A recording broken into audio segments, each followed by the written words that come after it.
Alright, so now let's talk about the devil card. This guy right here. Alright, so the devil. If you pull this in a reading, it's not quite as bad as it usually can seem, as much as it is pointing towards the idea of vices, things that hold you back, things that are preventing you from moving forward the way you want to go. Things like anything that is a vice that you feel like you can't escape, obsessions, addictions, whatever that type of addiction may be, whether it be to television, drugs, whatever it may be, even relationships, which is actually one of the things that is depicted here. One of the deeper levels of symbolism that you can draw from this card is the idea that obsessions, particularly obsession with the opposite sex, is like the most binding, kind of enslaving force there is.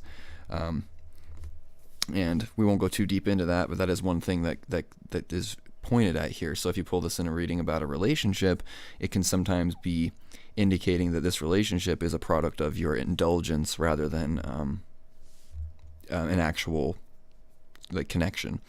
Of course, once again, it always depends on the context and how it comes up in the reading and what other cards are surrounding it.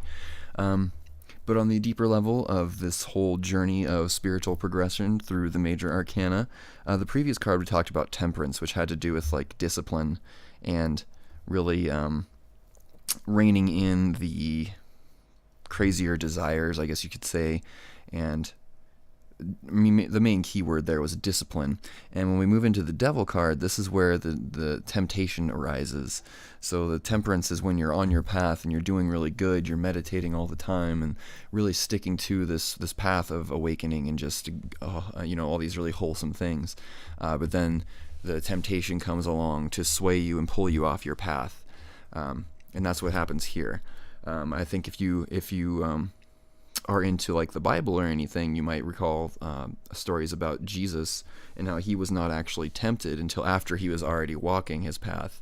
And this is that same kind of idea, is just walking the spiritual path, doing a really good job with it, and then all of a sudden having something tempt you to be distracted and start paying attention to more frivolous things. So that's basically the gist of it.